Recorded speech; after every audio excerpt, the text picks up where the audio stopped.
Direct to the heart, direct to the world. Hello everyone, welcome to the bilingual TV program Telling China's Story. I'm Liu Fang from Shenzhen, China. In 2013, after China proposed the Belt and Road Initiative, Malaysia has been an important partner in building the 21st century maritime Silk Road with China. All the time, peace and development was shared values among humanity. On the path to promoting the world peace and development, how have China and Malaysia become an example for the world? Today, we're very honored to have invited two guests here. The Professor Huang Jing from Shanghai International Studies University. Welcome.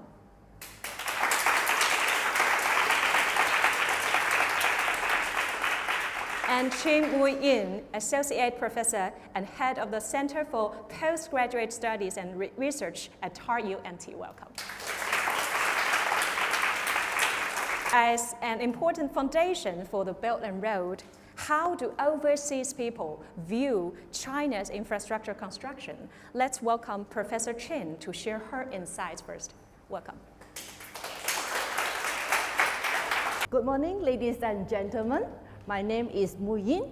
Over the past decades, we can find that Malaysia has experienced significant improvement in the overall national economic landscape, which become a successful example within the framework of Belt and Road Initiative, BRI. Over this period of time, we can find that the infrastructure of Malaysia has increased drastically because in 2013, there is an increase of 160%. With the influx of the Chinese investment to Malaysia, it plays a very important role to stimulate the economic growth of Malaysia, especially in the infrastructure sector, such as ports and railways. Do you know what is the ECRL project? Which is the East Coast Rail Links project. And more than 4,000 job opportunities has been offered to Malaysia in various industries, including engineering, construction, project management, and also the service support. It boosts the economic development locally. The better accessibility across the regions will increase the investment, tourism, and other economic activities that will stimulate the job opportunities in economic sectors such as hospitality, services, and others. Also, it's very important that the enhanced connectivity and logistics will ensure that our country, Malaysia, can enhance our long-term economic growth, can achieve the sustainable objective. Besides, this project will also having a positive spillover effect to China and also other neighboring countries. So what is the conclusion that I can make from this project? This project serves as the evidence to prove that there is no Chinese neo-colonialism through the BRI project. I would like to share another significant infrastructure project in Malaysia, that is Kuantan Port Expansion Project. The Kuantan Port Expansion Project was began in the year of 2015, and it was developed by the Kuantan Port Consortium, consists of Malaysia company called IJM and the Chinese company called BGH Group. And this Kuantan Port Consortium has invested 3 billion ringgit Malaysia for this project. And this project is aimed to expand the deep water terminal. Why they want to do so? Let me tell you. Actually, there are two industry parks, one in Malaysia and one in China. So the one in Malaysia is called Malaysia-China Industry Park, and it is located in Kuantan. Another one in where? In which country? What I say just now. Very clever, yes. Another one in China, Qingzhou, China. All right, in Malaysia, it's located in Kuantan. Therefore, the rapid and also very accelerated development in the Malaysia-China Industry Park, and also the state government of Kuantan that have the commitment to increase the investment to this industry park, has made the Kuantan port expansion project necessary. If this project is completed, the maritime logistic handling will increase from the current 50 million tons per year to 70 million tons per year, which is able to meet the requirement of the investors and also for the future development of East Coast of Malaysia. So this is a must-go project. The ECRL project will be completed, and therefore a land bridge that connects the Port Klang to the Kuantan port, which is part of the ECRL project, will be completed. Wow. With this comprehensive port-to-port transportation model, the transportation cost and time will reduce significantly, and the trade transaction will be expedited. And this will also cause that the trade expansion increase drastically and bring benefit to who? Of course, to Malaysia. Besides Malaysia, it will also bring benefit to China and other ASEAN countries or the trading partners that using the port. In fact, since 2009, Malaysia and China has very close relationship because China is Malaysia's largest trading partner for consecutively 15 years. As such, China has directly and indirectly contributed to Malaysia's economic prosperity. Based on the above mentioned facts, I would like to conclude that both Malaysia and China has achieved the win-win outcome with the bilateral economic development. China has found the markets and production partners in Malaysia, which is inclusive and promising for collaboration. Malaysia, on the other hand, receive foreign investment that are necessary to stimulate their economic growth domestically, which ultimately evolving into a partnership that is long-lasting, based on mutual benefits and collaboration. Thank you, Professor Chen. Thanks for sharing. So next, let's welcome Professor Huang Jing to share his observations with us. Welcome. What's your first impression or first kind of thinking about China using one word? China is big, right? It's very big in terms of population, 1.4 billion people. Second is that China has been developing very fast. About 20 years ago, in 2000, China's economy ranked barely on top 10. Countries like Japan, South Korea, United States of America, Germany, and so on and so forth are ahead of China. That's about 20 years ago. Now we know that China ranked number 2 in size of its, in terms of its economic size. And the third question comes to my mind is that China's fast development, or so-called fast rise, so far has been peaceful. In the past 40 years, not a single bullet was fired in the region we call Asian Pacific. This is unprecedented. If you look at other parts of the world, it is very rarely that we're saying that in 10 years or 20 years, peaceful without a war. So China's rise have 2 words. Number 1 is a fast rise. Number 2 is peaceful rise. So if we compare China's rise with the rise of Great Britain, France, Japan, Germany, United States of America, what we see are differences. The previous global power, when they are rising, they have one capability China does not have even today. That capability we call global reach military capability. What does global reach military capability mean? It means those powers, when they rise, they have this capability to fight massive wars far beyond their border. In other words, the military can fight wars all over the world. For example, the British Army can fight the Opium War, the beginning point of China's dawn, right? The Japanese military can attack Pearl Harbor, which is 1,000 miles away from Japan. Germans can fight in Africa. Of course, Soviet Union, United States can fight wars all over the world. But today's China, even though Chinese military is very powerful, ranked number 2, let me ask you, can the Chinese army fight a war, massive war long term in Africa or Latin America or not even in the neighborhood? No. This number one fundamental difference. And the second difference is even more deeper. The previous powers, when they were rising, they challenging the existing international system. Because this international system was established by the previous power. For example, when the Soviet Union is rising up, they challenge the international system maintained and established by United States of America. That's why we have Cold War. Even United States of America, when they were rising, when Americans are rising, they also challenge the international system established by the Great Britain.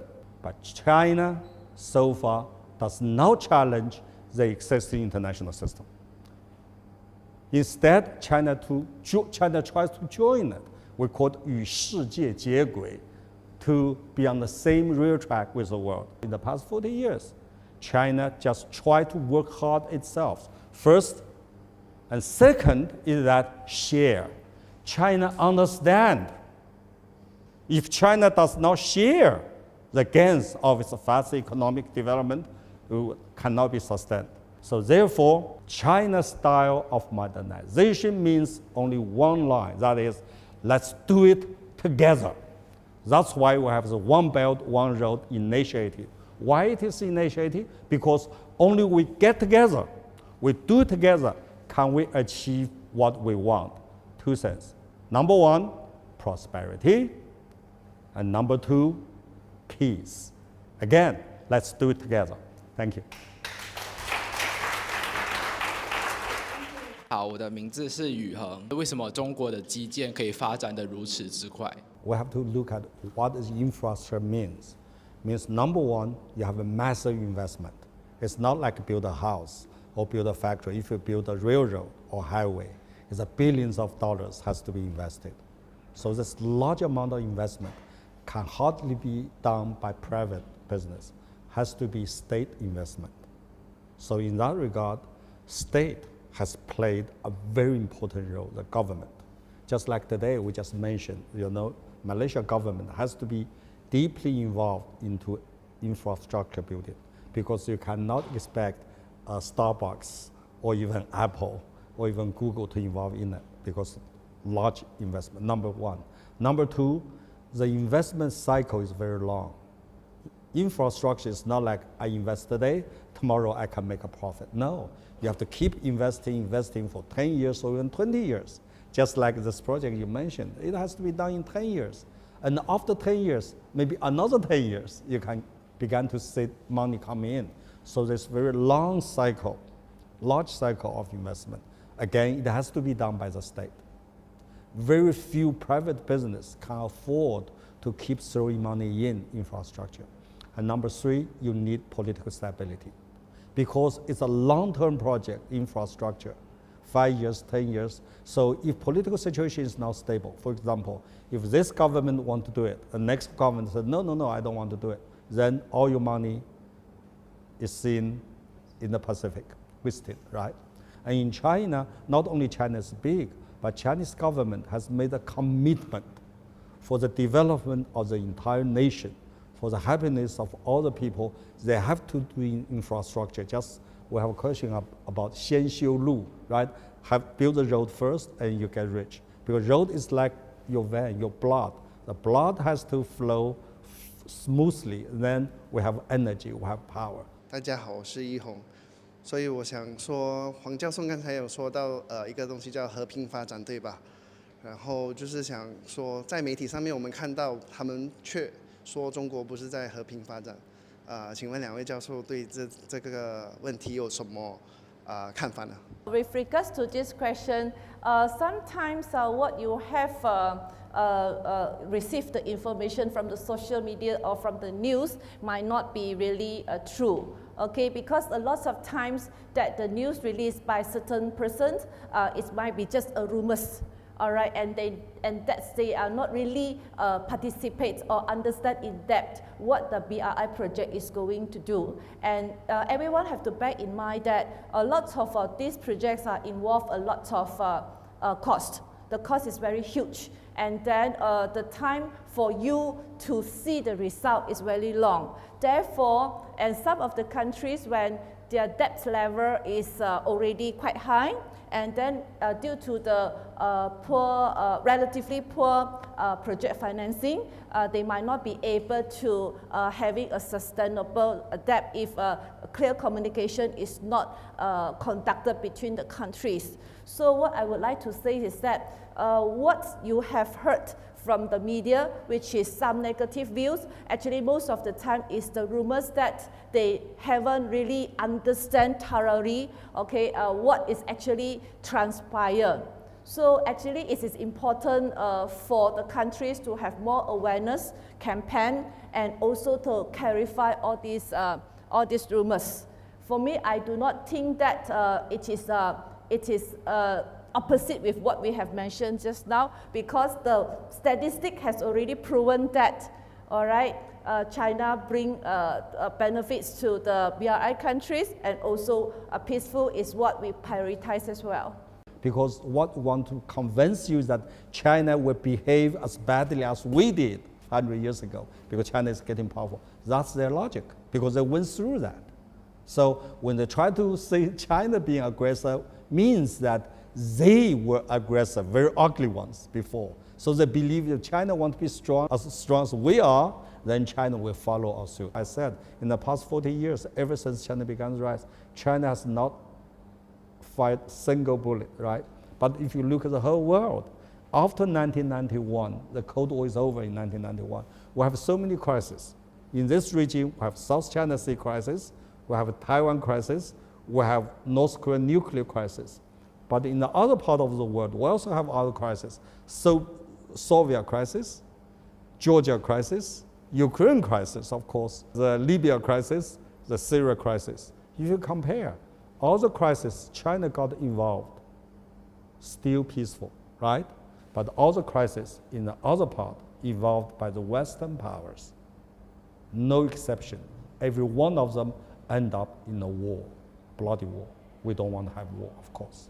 And as we know, since the Belt and Road Initiative was proposed, some Western media have smeared it. They said that it traps the countries along the road into the debt trap, like you mentioned. So the East Coast Rail Link, the ECRA project in Malaysia, also fell into such controversy. So what is your view on the Chinese debt trap theory held by the Western media? First of all, actually, I totally disagree with the debt trap theory. Okay, I totally disagree, because until today, none of the research or the evidence proved that the debt trap actually occurred through the BRI projects. However, we can see evidence or the data prove that with the BRI projects, the logistic time reduced by 2.5%, and the global trade costs reduced by 2.1%, and the global income can increase as high as 2.9%. These are the statistics, and the statistics speak for itself. All right, BRI actually bring benefits, not harm to the countries. All right, and of course, we cannot deny that infrastructure projects involve a huge investment, and not every country can bear. And then the debt level might be high. For example, our ECRL project. However, of course, different countries have a different economic condition and also have their own consideration. But let's take an example of our ECRL project. We understand that the cost is high. We might not be able to bear for or service the debt in the future. No worries. We can actually always have a constructive communication we see how we can actually solve the problems together. And this is the reason why our ECRL project resumed. And now it's actually creates so much of the job opportunities and benefited so many people within the entire construction project. I think historically you can say that all the developed countries, either those in Europe and United States, they have a period of huge infrastructure building. During that period, the data told us they're all in great debt because just like Professor Chen said, the enormous investment there, and you cannot do investment just by your savings. You have to do loans. So this is common. But what is uncommon is that when they do that, when they build that, they said this is development. But when developing countries like Malaysia, Indonesia, or Sri Lanka do that, they say, oh, debt trap. This is first and foremost unfair. Okay, and regarding to China's infrastructure, we saw such a comment in our survey because we did a questionnaire survey before we came here. And the comment is said, China exports its technology based on the needs of the relevant countries, thereby enhancing its reputation and earning foreign exchanges. So how do you think of it? China is having a good technology, advanced technology, and would like to share with other parts of the country. That is a very beautiful thing happen. Imagine if least developed country that they don't have the opportunity to access to the technology or enjoy the technology transfer, they will always produce the low value added products. And then they will forever stuck there and cannot have a better standard of living. But with China's move to share the technology with these countries, the recipient countries are able to access the advanced technology, are able to enjoy the technology transfer, and then have a better productivity, help them to move away from the low value added production and climb on the global supply chain. This will actually change their fate, will change their standard of living, will transform the country into a more prosperous country. So at the same time, China can identify a new market through the technology innovation, and then can foster the international collaboration, and then have a better or the long-lasting partnership with the foreign countries. So this is a very beautiful thing that should be happen in the world, so that every countries in the world are actually can reduce the gap of their income or their social status. And this is very good. China is benefited with a new market, and the recipient countries are benefited with a better economic growth. So this is a good thing that we should share with every country. This is a good testimonial that we should share. This is a good move from China, I would say so. Next question is, in addition to the so-called debt trap, China's involvement in African construction projects has also been questioned. So what do you think of it? Nowadays, I think if we go to Africa doing business there, of course, we have to do it the commercial way. It's normal competition. If you think the Chinese investment is bad, then please, you do investment there. But you don't do investment there. I think that's not fair and that's not honest, and that's not the dignity, no dignity. But of course, when China do that, does this, again, statistics shows, number one, it helps development in the local. Number two, it helps to stabilize situation there. Stability is maintained. If you look at Sri Lanka and so on and so forth. Whenever Chinese companies invested, not only we witness the economic growth, we also see a fairly stable political situation.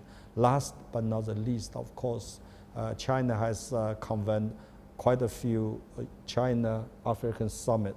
And in this summit, all the African countries, big and small, being treated very equally. So if there is one thing I want to argue here, I think in the long term of history, China has set an example for cooperation in African instead of being kind of exploiting people there. That's simply not a fact. We have to look at reality and look at evidence before we make any argument. Yeah, actually, if we look at the economic theory, there are two terms or two concepts that we learned. One is productive efficiency, another one is the allocative efficiency. When we talk about productive efficiency, we should produce the goods and services without any excess capacity. And secondly, it's allocative efficiency, where we should use the resources to produce a mix of goods and services that are most desired by the society. Meaning, we should use the right amount of resources to produce the right goods and services at the right place to the right person, at the right market. So from here, we can see that Africa, actually, they have abundance of land, they have labor, but they are lack of capital. And then China is actually having abundance of capital. So when this happened, based on the economics perspective, it is a good move for the China to use the abundant capital to help up the African, to help up them to develop their land and also to upskill their labor so that they can produce better goods and services. Okay, and what happened is that this is a good move that both African countries and China can benefit from this collaboration. But because of some other reasons such as governance or the relatively poor management of project financing, so all these problems occur. All right, but if you look at the data or the statistics that have been done by the researcher, you can find that, for example, there is one article mentioned that the BRI project have positive and significant impact on the foreign direct investment to the South Africa. So these are the statistics that prove that actually what China done is benefited Africa. So currently, the international situation is complex. The rise of protectionism and unilateralism and have substantially undermined a global governance system based on a multilateral arrangement. So given such unprecedented change, what should China and Malaysia do? What positive contributions can we do to the world? Based on my opinion, for Malaysia, we should have external and internal policy. So for the external policy is that we should have foster or strengthen the international collaboration by having a lot of dialogues or communication through the international organization to explore the new international collaboration opportunity, because I believe that we should leverage the diverse and comprehensive joint resources from various countries, as well as experts from various countries together to solve the pressing issues such as the environmental problem that we face, the economic instability problems. But we cannot ignore the domestic development. Therefore, the Malaysian government, based on my opinion, should also have inclusive and also sustainable development domestic policy so that nobody is left behind in a country. And lastly, I think that by stay connected and also respect and appreciate for the diverse culture, we can actually break the barriers and build trust. And then we can have a more stable, peaceful, and prosperous global society or global village that benefit the entire countries in the world. Basically, I agree with what Professor Chin said, but I just want to mention that for China and Malaysia, they have a common demand that is to have to keep global peace and international order. We know that this so-called international order has three pillars. Number one is United Nations, which is our political order. Number two is WTO, RCEP, OECD, all those treaties, which is structured our economic and the trade order. And number three is the World Bank, International Monetary Fund, and so on and so forth. That's what structured our international financial order. All those three pillars are based on multilateral arrangement, just like you mentioned. That's why both Malaysia and China, I agree with you, have to uphold multilateralism in practice, try to promote global governance based on multilateral arrangements. And too bad that right now we see some very negative forces in the world which uphold unilateralism and which try to damage the so-called international order. And I think that's the kind of challenge we're facing nowadays. As long as we can hold this international order based on multilateral arrangement, hold it and try to improve it, I think that countries like China, Malaysia, we have a good chance to move forward. But once this international order is broken or violated just because of unilateralism, for example, then we're all facing a very, very formidable challenges down the road.